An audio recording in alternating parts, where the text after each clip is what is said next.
नमस्कार, मैं गायत्री व्यास। एक समय था जब हमारे घर में या समाज में कहीं पर भी परवरिश पर बात नहीं होती थी। क्यों?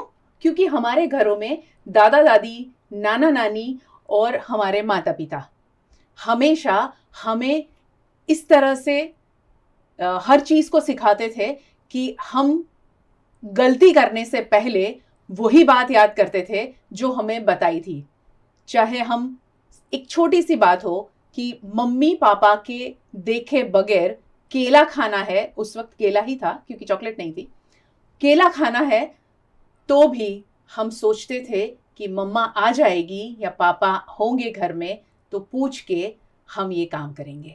मगर आज हालात ये हैं कि बच्चा अकेला रहता है और घर में ना नाना नानी है, ना दादा दादी है, और फिर समाज में कोई भी घटना होती है, चाहे घटना शाहरुख खान के बेटे की हो, चाहे अहमदाबाद में एक्सीडेंट किए हुए तथ्य की, सीधी सभी की उंगली उठती है माँ बाप की परवरिश पर। उसके बावजूद भी हालात ये हैं कि हर एक माँ और पिताजी जब बच्चा कोई भी गलती करता है, आज के हालात की मैं बात कर रही हूँ, तो प्राउड से कहते हैं, देखा मेरा बच्चा इस तरह से बोलता है, चिल्ला के बात करता है, मेरा बच्चा मुझे मार देता है, ये प्राउड से कहा जा रहा है।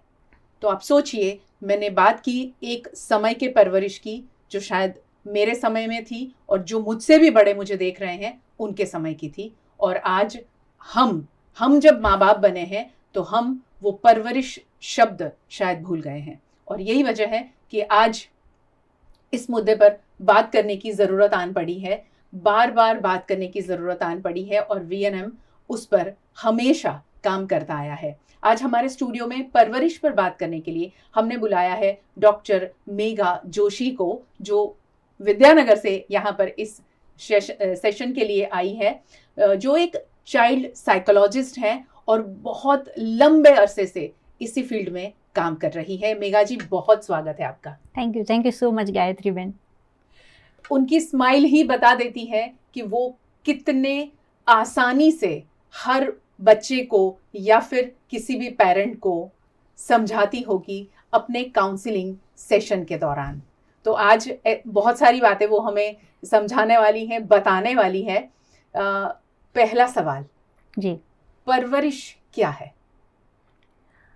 परवरिश का कोई एक व्याख्या या डेफिनेशन देनी हो तो पूरी ज़िंदगी लग जाए, लेकिन परवरिश भी जैसे बच्चे बड़े होते उसके साथ परवरिश बड़ी होनी चाहिए, ऐसा मैं समझती हूँ। परवरिश एक जर्नी है, एक ऐसी यात्रा है, जर्नी से ज़्यादा भी मैं उसको यात्रा शब्द देना ज़्यादा पसंद करूँगी, कि जब बच्चे का जन्म होता है तब परवरिश का मायना सिर्फ एक होता है कि उसको सही समय पे खाना दो, पोषण युक्त खाना दो, जब उसको पानी चाहिए पानी दो, जब उसकी कोई भी जो कुदरती जो भी उसकी नीड है वो नीड को ख़त्म करो, उसको फुलफिल करो, और उसकी सुरक्षा हेतु जो भी काम करना है वो आप करो। तो तब हमारी जो परवरिश है उसके हेल्थ के अकॉर्डिंग होती है।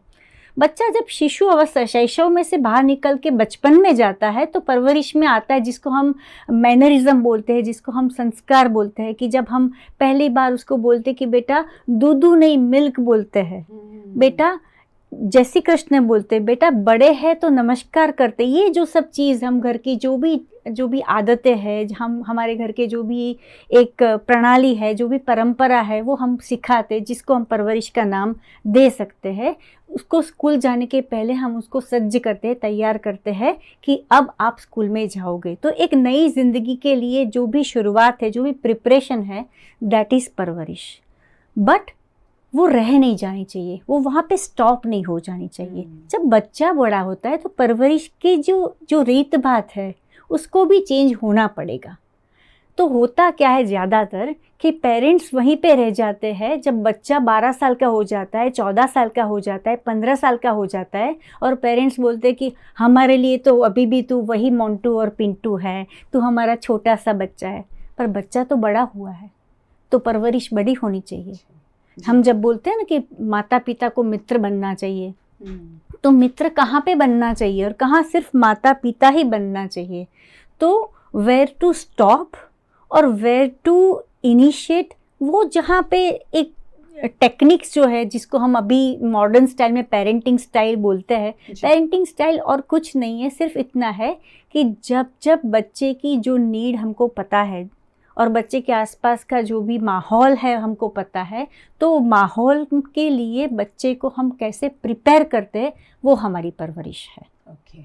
पर हम क्या सोचते हैं कि दिस इज़ राइट और दिस इज़ रॉन्ग। बच्चा जब सोचे कि दिस कैन बी राइट और दिस कैन बी रॉन्ग, तो परवरिश यानी बच्चे को खुद को अपनी समझ में आगे बढ़ सके इतना तैयार करे, वो परवरिश है। आपने कहा परवरिश हम यानी उम्र के साथ में माँ बाप को उस हिसाब से बदलना होगा जी, यानी कि खुद को अपडेट करना होगा, जी, है ना जी। हर चीज के लिए हम अपडेट करते हैं अपने आप को, तो हम परवरिश में अपने आप को अपडेट क्यों नहीं करते। यहाँ पर एक और बात मुझे कहनी है। अमिताभ बच्चन जी ने कहा था, किसी ने ऐसा कहा कि पूछा उनको कि आपने अभिषेक और श्वेता को बहुत अच्छी परवरिश दी है, तो उन्होंने जवाब में ये कहा था कि मैंने परवरिश कोई नहीं दी है और संस्कार और परवरिश कहीं कहीं पर ऐसा है कि दिया नहीं जाता है, वो घर में जो देखता है वही बच्चा सीखता है।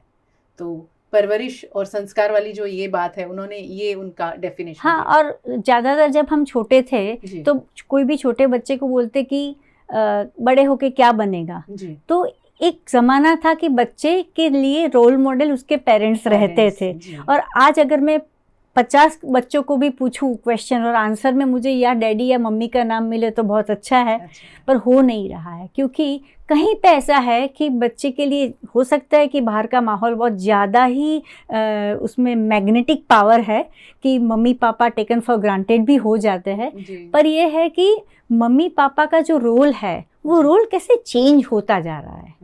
अगर मम्मी पापा अपने रोल में पूरे आज मेरा जैसे रोल है कि मैं अपने बच्चे का इंस्टाग्राम अकाउंट जब देखती हूँ तो मुझे पता होना चाहिए कि मुझे इंस्टाग्राम अकाउंट देख के क्या पूछना है और कैसे साथ में रहना है।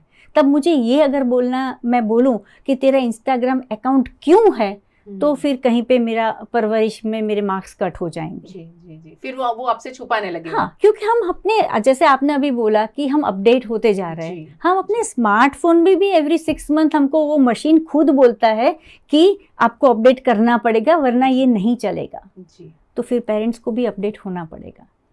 बिल्कुल।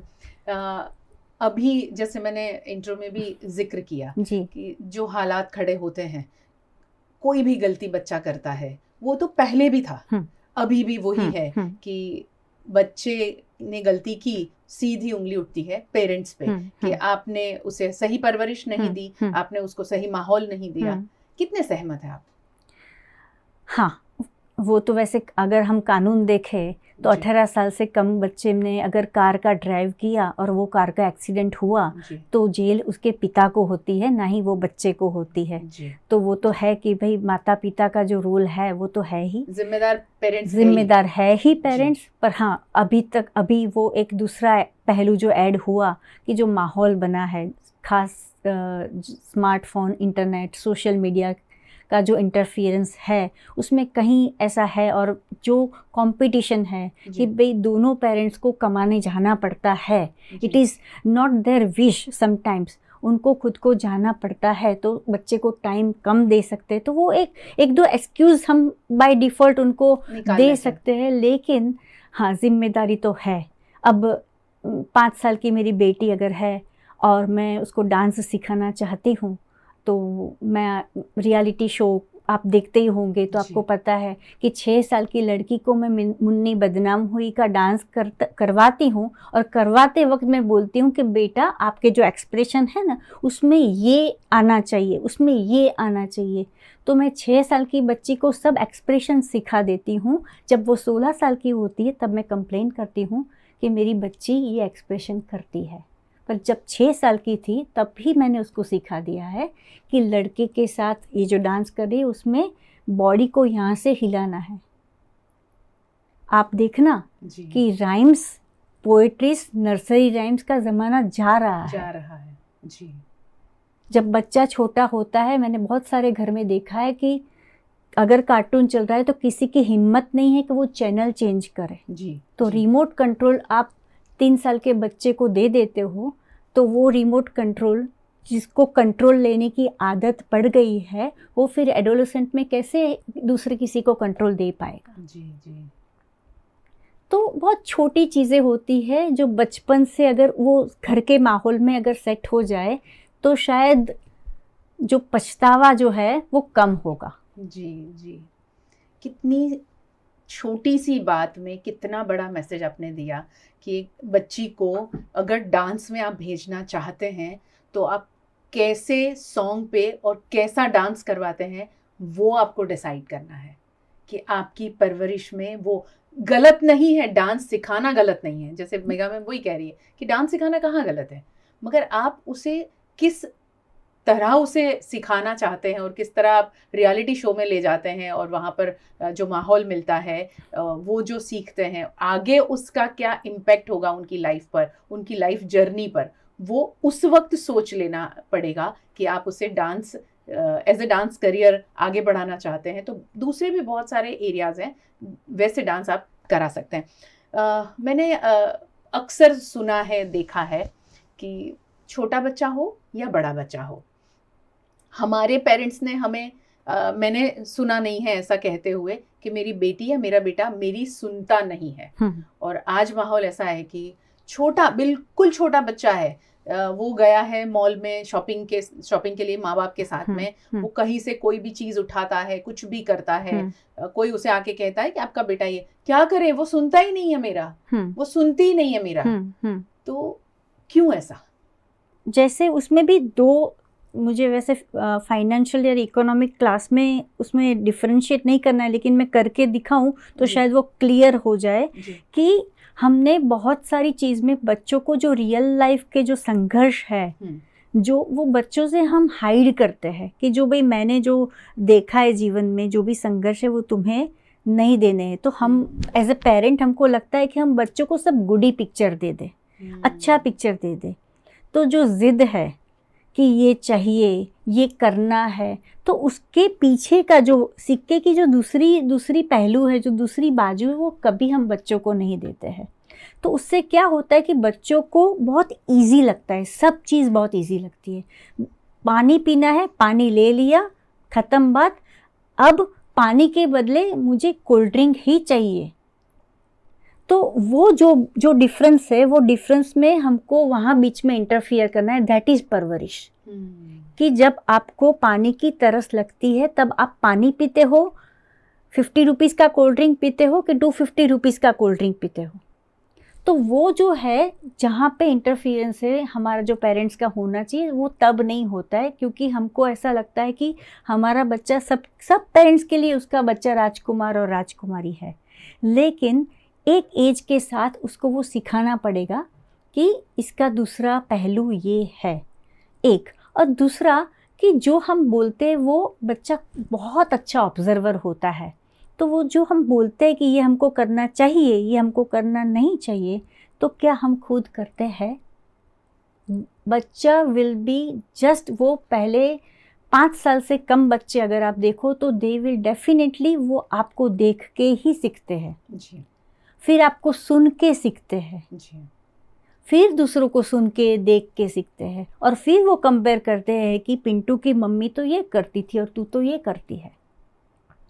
थिंग इज के व्हेनेवर हमको लगता है कि बच्चा हमारी सुने, तो सबसे पहले हम अपनी खुद की कितनी सुनते हैं। हम जो बोलते हैं, हमारी जो कहना है और हमारा जो करना है, उसके बीच का जितना बैलेंस होगा बच्चा सुनेगा। जो आप करते हो वही कहें बच्चे को तो वो बिल्कुल रिलेट करेगा कि हाँ मम्मा ऐसा कहती है कि चाय नहीं पीना चाहिए, तो वो खुद नहीं पीती है इसीलिए वो बच्चे को मना करती है। तो पहले खुद की जो प्रैक्टिस है उसमें आपको बहुत ज़्यादा डिसिप्लिन में रहना होगा, फिर आप बच्चे को कहेंगे आप मोबाइल मत लो, और खुद ही मोबाइल लेके बैठे हैं, बच्चा पढ़ने बैठा है और आप मोबाइल में कुछ देख रहे हैं, तो फिर बच्चे का मन मोबाइल में ही जाएगा। बेहतर है कि वो जब पढ़ने बैठा है आप भी कुछ पढ़ने बैठिए, तो वो माहौल मिलेगा। खैर अब आते हैं, आपने थोड़ा सा जिक्र तो कर दिया कि दोनों वर्किंग है, माँ बाप दोनों ही वर्किंग है, क्योंकि आज समय की मांग है और जिस तरह इकोनॉमी के हालात जो खड़े हुए हैं उसमें दोनों को कमाना पड़ता है। तो अभी तक ऐसा था कि माँ की परवरिश बहुत इम्पोर्टेंट थी, क्योंकि माँ ही घर में रहती थी, पापा कमाने जाते थे। अब माँ और पापा दोनों वर्किंग है, दोनों काम पे जाते हैं, तो किसका रोल अभी भी उतना ही महत्वपूर्ण रह गया है समाज में, कि जिम्मेदारी सिर्फ माँ की ही है या दोनों बिल्कुल बराबर परवरिश में योगदान दे रहे हैं, और उसका असर समाज पे क्या लग रहा है अभी आपको?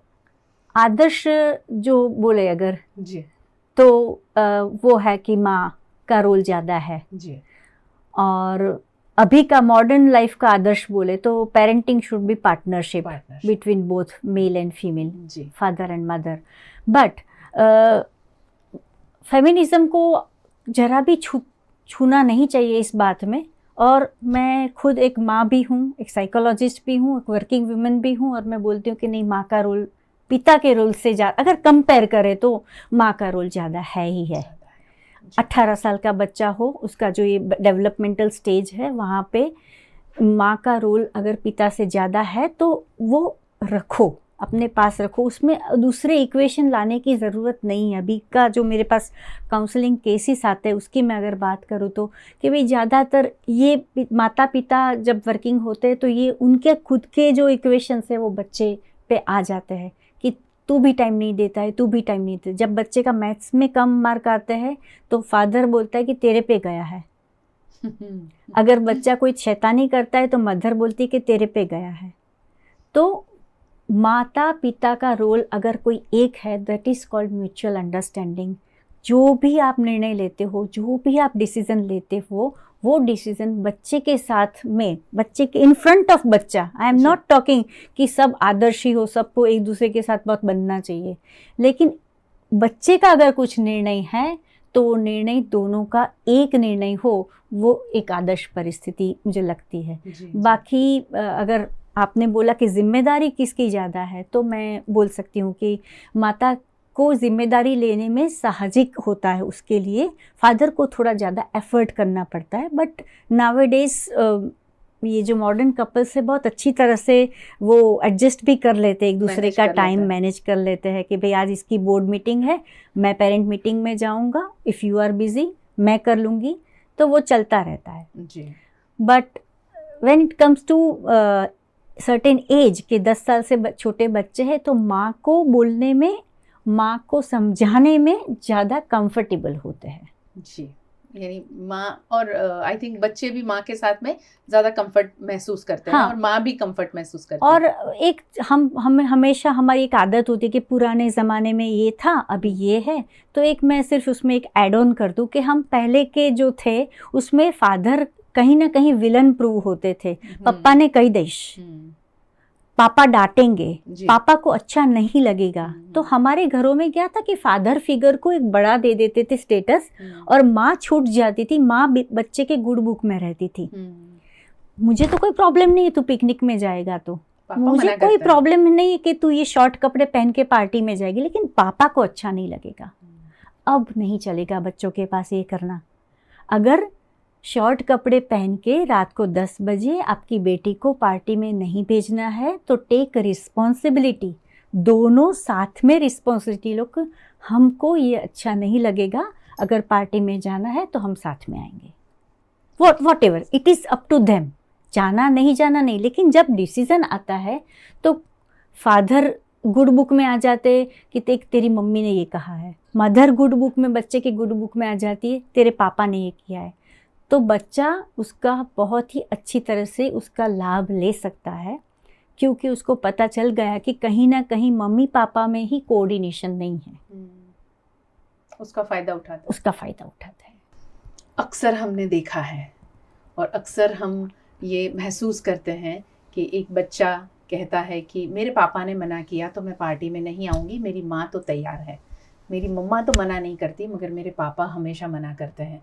तो हो सकता है मेरे पापा शहर में नहीं हो तो शायद मेरी मम्मी मुझे भेजेगी या मैं आऊँगी, ऐसा भी देखा है और होता है। खैर अब आते हैं सोशल मीडिया पे। जो आज की पीढ़ी अब फेसबुक से हटके ज़्यादा इंस्टाग्राम पे चली गई है। पेरेंट्स भी इंस्टाग्राम पे हैं।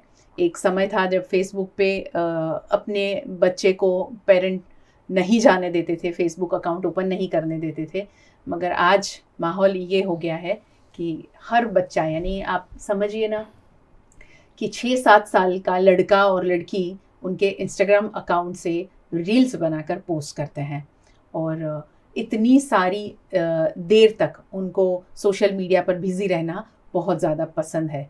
और ऐसे में अगर माँ ने या पिताजी ने कुछ उनको कहा तो फ़ौरन उनका रिएक्शन आता है कि मुझे मेरे लिए थोड़ा समय लेने दो।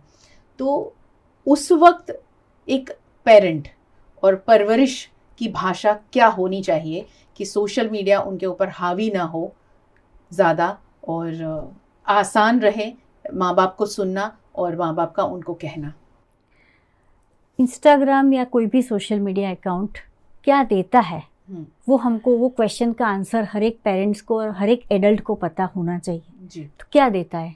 एक देता है बहुत सारे लोग देता है जी। एक बहुत सारी लाइक यानी कि एक्सेप्टेंस देता है, स्वीकृति देता है जी। दूसरा क्या देता है? प्रेज देता है, कॉम्प्लीमेंट्स देता है जिससे हमको अच्छा लगता है। मेरा एक चेहरा आप 5 लोग देखेंगे, लेकिन अगर मैं इंस्टाग्राम पे वो मेरा चेहरा रखूँगी तो 25,000 लोग देखेंगे, उसमें से 5,000 की मुझे हार्ट आएगा। तो वो जो देता है वो बेसिकली मैं आपको बोलूँ कि हार्वर्ड यूनिवर्सिटी का एक रिसर्च भी उस पर हुआ कि वो क्यों इतना एडिक्टिव है जी। तो वो इसलिए एडिक्टिव है कि जो सोशल मीडिया का जो डिज़ाइन है वो ही ऐसा है कि ब्रेन के उस पार्ट को ट्रिगर करता है जो पार्ट हमारे जो बेसिक नीड्स है, हंगर, थर्स्ट, सेक्स, वो जो नीड है ना, ऐसा ही एक पॉइंट को ट्रिगर करता है सोशल मीडिया। सो सोशल मीडिया का एक अट्रैक्टिव पार्ट जो है वो हमको उसका स्वीकार करना पड़ेगा। नंबर 1, अगर हम बोले कि तेरे मोबाइल में सोशल मीडिया नहीं होना चाहिए, वो अब इतना पॉसिबल नहीं है। तो करना क्या है? तो करना ये है कि उसमें जो उसको मिल रहा है वो रियल लाइफ में हम कैसे दें। रियल लाइफ में देने के लिए जैसे मैं अपने कभी बहुत सारे क्लाइंट्स होते हैं उनको बोलती हूँ कि आप अगर बच्ची बहुत अच्छी डांस करती है या फिर कोई आर्ट है, कोई पैशन है, तो क्या है एग्जैक्टली ये जो है वो शरीर के अंदर की जो ऊर्जा है, जो एनर्जी है, वो एनर्जी अपलोड होती है।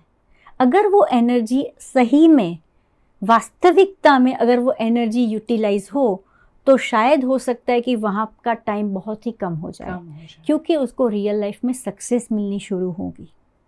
इंटर स्कूल कॉम्पिटिशन्स होते हैं, अच्छा तबला बजाया, अच्छा इतना अच्छा तबला बजाया, अच्छा तुझे जपताल भी आ गया, दादरा भी आ गया, उसका एनर्जी भी होगा, उसको कला भी आएगी और उसके साथ उसको जो कॉम्प्लीमेंट चाहिए वो भी मिल जाएगा, वो मिलेगा। तो वो सोशल मीडिया पे वो नहीं ढूंढेगा। तो एक है कि रियल लाइफ एक्सपीरियंस में हमेशा बोलती हूँ कि आपका ये जो स्मार्टफोन है ना, उससे ज़्यादा अगर पेरेंट इंटरेस्टिंग हो जाए और माहौल इंटरेस्टिंग हो जाए तो कोई बच्चा ऐसा नहीं है कि वो फ़ोन लेके बैठा रहेगा, क्योंकि बच्चे के अंदर भी बहुत सारे ऐसे केमिकल्स है जो जिससे उसको कूदना है, डांस करना है। जी। तो बस you just have to utilize that energy और आप वैसा माहौल क्रिएट करो। ऐसा माहौल क्रिएट हो सकता है, वो इम्पॉसिबल नहीं है। हाँ, फ़ोन का ऑप्शन के लिए आप प्रकृति में जाओ या फिर कहीं पे भी उसको टाइम दो, वो बहुत अच्छी बातें तो बहुत है हमारे पास। बट जैसे आपने अभी बोला था कि अगर बच्चे के पास आप बच्चे को बोलते हो कि चाय नहीं पीनी है तो आप भी मत पियो, वो एक सर्टेन एज तक हो सकता है। उसके बाद तो वो भी भाई तू बैठ, तेरे हाथ में दूध रख, मेरे हाथ में चाय रख, तो वो पार्टनरशिप हो जाएगी। जी।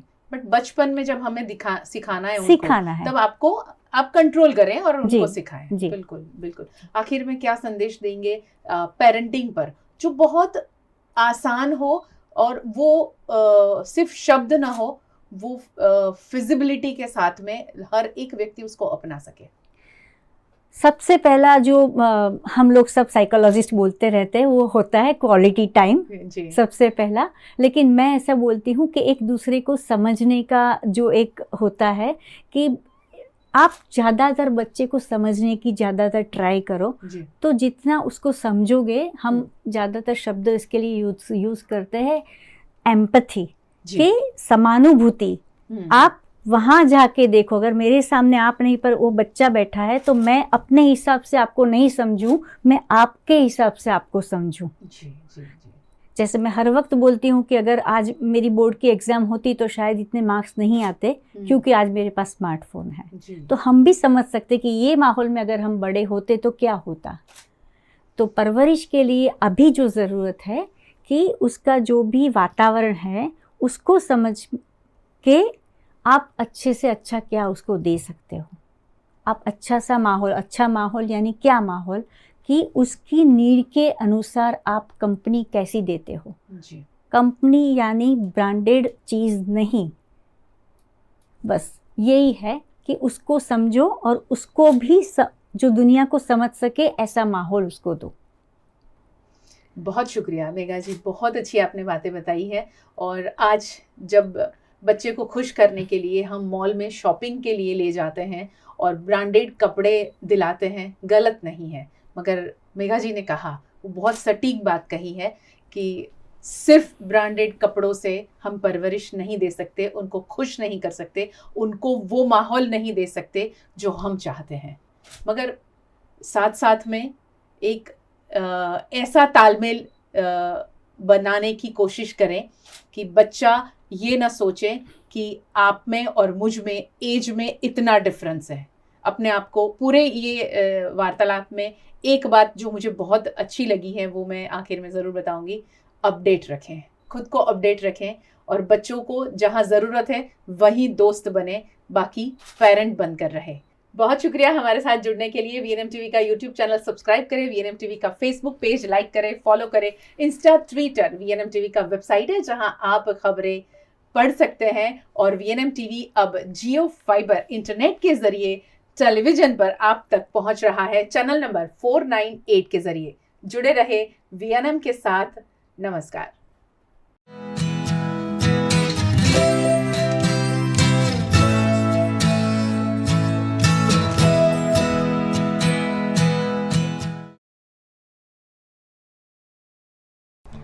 અનેક વર્ષોથી સરકારશ્રી તરફથી અવર્ગ ધરાવતી નામાંકિત Baroda citizen community cooperative credit society સર્વને શાહુકારો તથા પ્રાઇવેટ ફાઇનાન્સરોના આકરા વ્યાજમાંથી મુક્તિ અપાવે છે। ઓછી વત્તી દરેક પ્રકારની આવક ધરાવતા લોકો માટે ઓછા વ્યાજે સરળ હફતે અનેક પ્રકારની લોન ઉપલબ્ધ। ફાઇનાન્સ કંપનીઓ કરતા ઘણા ઓછા વ્યાજ। વાર્ષિક વ્યાજ દર 8.5% શરૂ। अनुकूलता मुजबना ईएमआई। लोन माटे सिविलनी पण जरूर नथी। पेनल्टी वगर लोननी वहेली चुकवणी शक्य। बचत खाता पर पण आकर्षक व्याज मेळवो। तुरंत संपर्क करो Baroda citizen community cooperative credit society limited, 203B Ivory terrace, circuit house ની સામે, અલકાપુરી, વડોદરા। WhatsApp number 9327109414।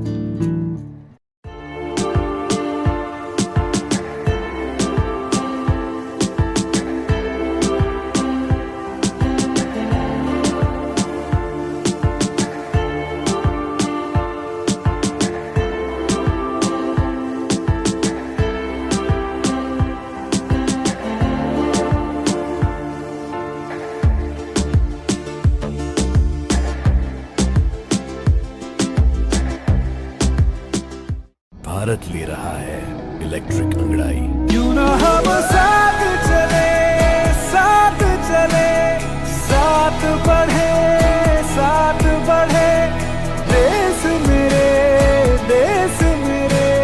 देश को ले जाए नई दिशा की ओर। आपका जॉय, भारत का जॉय। વડોદરાના ઘણા વિસ્તારો જેમ કે અકોટા, માંજલપુર, અલકાપુરી, મકરપુરા વગેરે વગેરે વિસ્તારોના લોકો ચિંતામાં છે। આ ચિંતાનું કારણ છે વડોદરાના લોકોમાં વધતી ઈર્ષા। જી હા, અને આ ઈર્ષાનો સ્ત્રોત છે તરસાલી એરિયામાં આવેલ રેઝિડેન્શિયલ પ્રોજેક્ટ દર્શનમ પ્લેસ। ઘણી બધી એમિનિટીઝથી ભરપૂર આ 2 અને 3 BHK પ્રોજેક્ટ બની ગયો છે નવા ઘર શોધવાવાળા લોકો માટે એક અનોખો અવસર.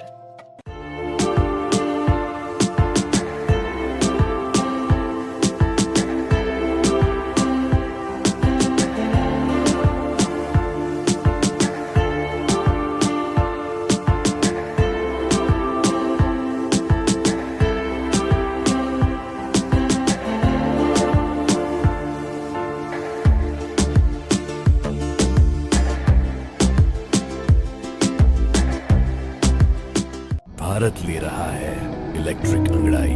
क्यों ना हम साथ चले, साथ चले, साथ बढ़े, साथ बढ़े, देश मेरे, देश मेरे. देश को ले जाए नई दिशा की ओर. आपका जॉय भारत का जॉय.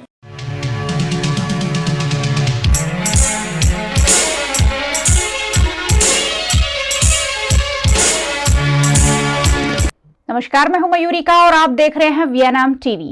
शिक्षा और स्वास्थ्य ये दो ऐसे मुद्दे हैं जो हर नागरिक का बुनियादी अधिकार है, लेकिन कहीं ना कहीं सरकार इन सुविधाओं को, इन अधिकारों को नागरिकों तक पहुंचाने में कमजोर ही साबित होती है. अक्सर सवाल उठते ही रहते हैं और शिक्षा से जुड़े तो कई मुद्दे हमारे सामने आते ही रहते हैं. शिक्षा हमेशा एक मजबूत समाज को क्रिएट करने में बहुत महत्वपूर्ण भूमिका निभाती है, लेकिन शिक्षा का स्तर कहीं ना कहीं गुजरात में थोड़ा सा कमजोर ही है. हमेशा वडोदरा में भी जो वडोदरा पेरेंट्स एसोसिएशन है वो अपनी अपनी समस्याओं को उठाता रहता है और वडोदरा पेरेंट्स एसोसिएशन काफी एक्टिव है कि वडोदरा के अभिभावकों की जो समस्या है वो सरकार तक पहुंचे. एक इसी के रूप में एक खास पहल की गई है वडोदरा पेरेंट्स एसोसिएशन की ओर से, और वो क्या पहल है वो जानने के लिए आज हमने स्टूडियो में आमंत्रित किया है वडोदरा पेरेंट्स एसोसिएशन के प्रेसिडेंट किशोर पिल्लई को. किशोर जी, बहुत बहुत स्वागत है. वडोदरा पेरेंट्स एसोसिएशन की ओर से किशोर जी को सालों से हम अभिभावकों की ओर से लड़ते हुए देख रहे हैं, समस्याओं को उठाते हुए देख रहे हैं, और ऐसी ही एक खास पहल वडोदरा पेरेंट्स एसोसिएशन ने की है.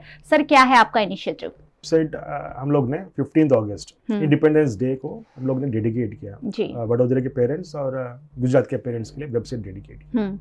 एक्चुअली नॉर्मली क्या होता है, पहले वेबसाइट लॉन्च हो जाते हैं, फिर बाद में संगठन बनाते हैं जी.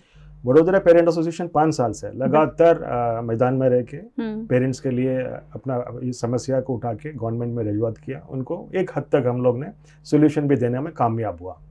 उसके बाद में जब कम्युनिकेशन जब ग्रो हुआ, एसोसिएशन जब बहुत बड़ा हुआ और गुजरात में अनेक अलग अलग सिटी में से भी वीपीए को लोग कांटेक्ट कर रहे हैं कि आपका मार्गदर्शन चाहिए, आपके साथ हम जुड़ना चाहिए, तो अभी वेबसाइट एक कम्युनिकेशन के लिए बहुत ज़रूरी पड़ गया. तो एक user friendly website Vadodara parent association ने 15 अगस्त को जी लॉन्च किया. ये यूज़र फ्रेंडली इसके लिए है कि एक बटन का क्लिक पर अगर आपको कोई ग्रीवेंस है और ग्रीवेंस को अगर आपको अथॉरिटी तक पहुंचानी है तो एक ईमेल आईडी हम लोग ने दिया है, उसके ऊपर आप ईमेल करो, आपका समस्या हमारा लीगल टीम पढ़ेंगे, हमारा ऑफिस बेरर्स पढ़ेंगे, और जिस अधिकारी के सामने उस मुद्दे को रखना है उस अधिकारी के सामने हम लोग रखेंगे और copy mark to the parent. यानी बहुत आसान हो जाएगा अपनी बातों को सरकार तक पहुंचाना. साथ ही अगर कोई जानकारी चाहिए आपको एजुकेशन से जुड़ी हुई तो वो भी बहुत आसानी से वडोदरा पेरेंट्स एसोसिएशन की वेबसाइट पर अब उपलब्ध करा दी गई है. सर, और क्या क्या फैसिलिटी पेरेंट्स को यहाँ मिल पाएगी, क्योंकि समस्याएं बहुत सारी होती है जिसे कोई प्लेटफॉर्म नहीं मिल पाता है? एक्चुअली मेन जिस तरह आप यूज़ करना चाहिए, आप फॉर एग्जांपल अभी किसी को फीस का स्ट्रक्चर चाहिए जी. आज के तारीख में अगर कोई पेरेंट स्कूल में जाता है तो वहाँ पे कंफ्यूज होता है कौन सा फीस स्ट्रक्चर में भरे. तो वडोदरा पेरेंट एसोसिएशन जाक में वहाँ पे अपना स्कूल डाल के आप क्लिक करो, एफआरसी का वेबसाइट मिलेगा, उसमें आप अपना स्कूल और क्लास का एंट्री करो, कितना फीस ऑफिशियल आप ले सकते हो उसका एक आपको वहाँ पे डिस्प्ले वेबसाइट में से मिल जाएगा जी. तो अभी तक जो सालों से ये सब जो वेबसाइट गवर्नमेंट की तरफ से जो डिक्लेयर करना था उस वेबसाइट का ऊपर हमारा भी नजर रहेगा और हमारा वेबसाइट का थ्रू वहाँ पे जो डिस्प्ले होने का है वो सब इंफॉर्मेशन हमारा थ्रू उनका ऑफिशियल वेबसाइट हमारे थ्रू एक्सेस कर सकते जी. हर एक स्कूल का स्ट्रक्चर एक क्लिक में आपको मिल जाएगा. ये एक हो गया. दूसरा, व्हाट्सएप का एक सिंपल है जी. आप व्हाट्सएप को ऊपर खाली दबाओ तो सीधा हमारा ऑफिस बेयर के साथ आप व्हाट्सएप चैट कर सकते हो. ओके. फोन कॉल करना है, वहाँ पे फोन नंबर दिया हुआ है, आप खाली उसमें क्लिक करो, फोन हमारा यहाँ पे लग जाए. 24 आवर्स होते हैं, लेकिन रात को 10 बजे तक हम लोग ने रिक्वेस्ट किया कि आप अटेंड लोग करते हैं और जवाब भी हम देते हैं जी जी. फेसबुक ऐप एक्सेस करो, फेसबुक के ऊपर आप क्लिक करो, सीधा हमारा फेसबुक पेज आ जाता है. ओके. जितना भी इंफॉर्मेशन आपको चाहिए फिंगर टिप्स पे आपको मिल जाएगा. कई बार पेरेंट्स जो होते हैं वो बहुत सारी समस्याओं से परेशान तो होते हैं लेकिन बोलना नहीं चाहते, उन्हें डर लगता है कि कहीं ना कहीं उनके बच्चे पर इसका असर ना हो, और ऐसे में वेबसाइट के जरिए अपनी जो प्रॉब्लम्स है वो सरकार तक पहुंचाना वडोदरा पेरेंट्स एसोसिएशन ने काफ़ी ईजी कर दिया है। सर, क्या इसमें प्रॉब्लम्स भी सरकार तक पहुंचाई जा सकेगी? प्रॉब्लम्स हम लोग सुझाव भी देते हैं। फॉर एग्जांपल कोरोना काल में हम लोग ने सुझाव दिया था, वो उसमें लोग गवर्नमेंट ने गंभीरता से उसमें सुना और हमारा बहुत सारा डिमांड्स अप्रूव भी हुआ है जी। अभी लेटेस्ट हम लोग एजुकेशन मिनिस्टर को मिलने गए थे, हमारा एक सुझाव था कि सर ये जो हाईकोर्ट का ऑर्डर है उसमें कुछ कमियां एज एन एडवोकेट मैंने डिंडोर साहब एजुकेशन मिनिस्टर साहब के सामने रखा था, और गवर्नमेंट ने LPA फाइल किया उस ऑर्डर, नामदार हाईकोर्ट का ऑर्डर को चैलेंज करते हुए गवर्नमेंट हाईकोर्ट में गया हुआ है। अभी उसमें सोल्यूशन क्या आता है, उसमें फाइनल ऑर्डर क्या होता है अलग बात है, लेकिन ये कम्युनिकेशन हम लोग ये खाली विरोध करने के लिए या प्रोटेस्ट करने के लिए नहीं, एक अच्छा सुझाव, क्योंकि पढ़ेगा गुजरात तो आगे बढ़ेगा गुजरात। तो हमारी एक जिम्मेदारी ये भी होता है कि शिक्षण का स्तर और शिक्षण के अंदर जो समस्या है वो अधिकारी तक भी हम रिप्रेजेंट करें, और हो सके कि अधिकारी को भी उसमें इंटरेस्ट है और अधिकारी भी ये चाहते हैं कि कोई उनके पास फीडबैक दे ताकि वो भी सुधारे जी। तो ये सब एक बढ़िया सा एक साइकिल है, और साइकिल होना भी चाहिए। रिप्रेजेंटेशन, डिबेट, डिसेंट, ये सब एक पार्ट्स ऑफ डेमोक्रेटिक सिस्टम। बिल्कुल, और इसी तरह से गुजरात की जो शिक्षा व्यवस्था है उसमें हम मिलजुल कर सुधार ला सकेंगे। वडोदरा पेरेंट्स एसोसिएशन हमेशा इसी दिशा में एक्टिव रहा है और अपनी समस्याओं को हमेशा सरकार तक पहुंचाने की कोशिश की है, उन्हें सुलझाने की भी कोशिश की है। सर, एक सवाल जरूर मेरे मन में आता है, क्या सुधार आप parents as a parents association representative चाहते हैं कि हमें एज अ गुजरात सरकार को और क्या बदलाव लाना चाहिए शिक्षा व्यवस्था में? ये आपने जो सवाल किया वो एक अधूरा सवाल है, क्योंकि और क्या सुधार है, मतलब शिक्षण क्षेत्र के अंदर गुजरात गवर्नमेंट को बहुत बहुत बहुत मेहनत करना और मुझे ऑन मीडिया बोलने में अफसोस हो रहा है, लेकिन government is a big failure in the field of education. Budgetary allocation से लेके उनका जो पॉलिसीज के ऊपर इम्प्लीमेंटेशन का जो खामियां हैं, ये सब जब तक उसको दूर नहीं करो तब तक आप शिक्षण का क्षेत्र के अंदर ज़्यादा एक्सपेक्टेशन नहीं रख पाओगे। और मुझे डर है कि जिस तरह अभी शिक्षण का क्षेत्र के अंदर जिस तरह चल रहा है उसका नुकसान अपने बच्चों को और अपना पेरेंट्स को तो होना ही है और हो ही रहे हैं।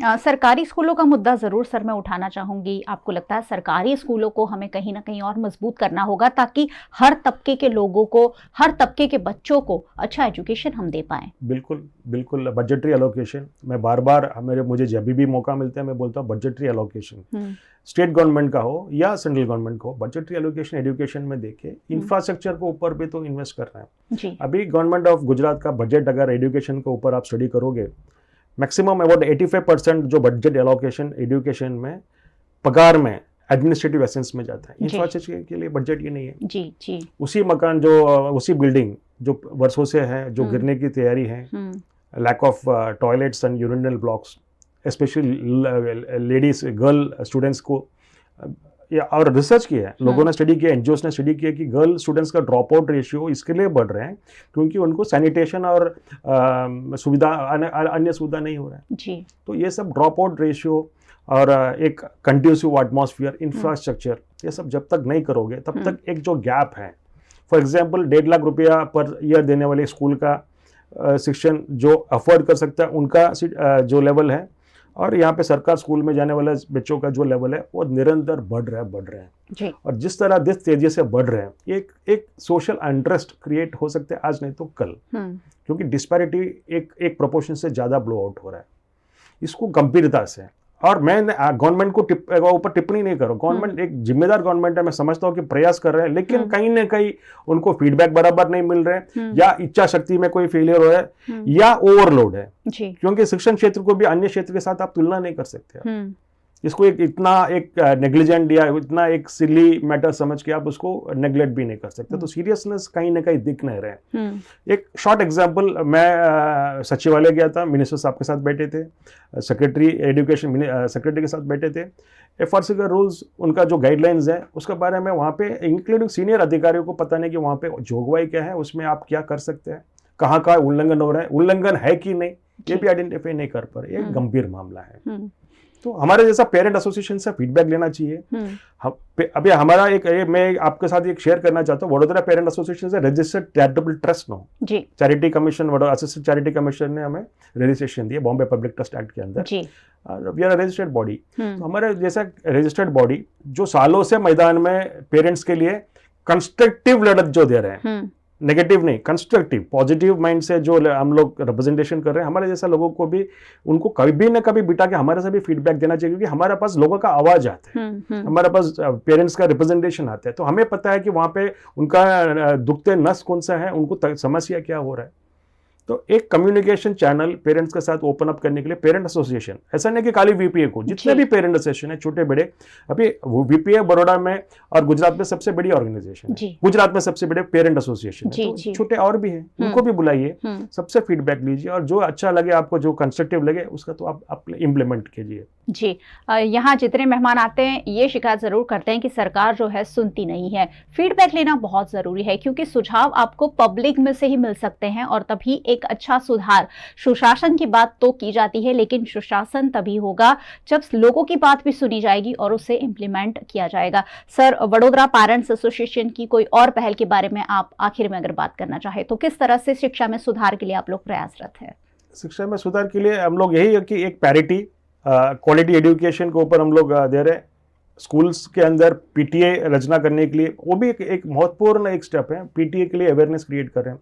It is a guideline, government guideline है कि हर एक स्कूल में पीटीए होना चाहिए, ताकि एक इंटरेक्शन पेरेंट्स और टीचर्स के बीच में और मैनेजमेंट के साथ बीच में एक इंटरेक्शन होना चाहिए। आप बताइए कौन सा स्कूल में जुडिशियसली, सिंसियरली पीटीए बनाया जाता है? अपने को जो ठीक लगे, जो हमारा लाइन, जो मैनेजमेंट की लाइन है वो जी जयकार करे, उनको पीटीए में निमणूक करके एक आर्टिफिशियल पीटीए की, जेन्युइन पीटीए अगर आप रिप्रेजेंटेशन से करोगे तो उस स्कूल के अंदर सेशन का स्तर और बच्चों का डेवलपमेंट, फिजिकल, मेंटल और एजुकेशनली, इंटेलेक्चुअली सब कुछ साथ में होगा, सब एक साथ आगे बढ़ सकते हैं। फीडबैक रिव्यू होगा पीरियडिकली, तो पीटीए के लिए हम लोग प्रयत्न कर रहे हैं जी।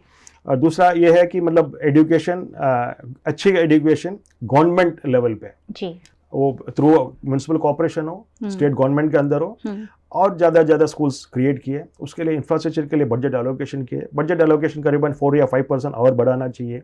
अन्य स्टेट के हिसाब से थोड़ा सा गुजरात में एलोकेशन कम है, तो और भी बढ़ाना चाहिए। और एक फोकस होना चाहिए कि रिजल्ट्स, अपना 10th स्टैंडर्ड का रिजल्ट्स, इस बार जो गवर्नमेंट स्कूल्स के results, it is not good. It is not up to the mark.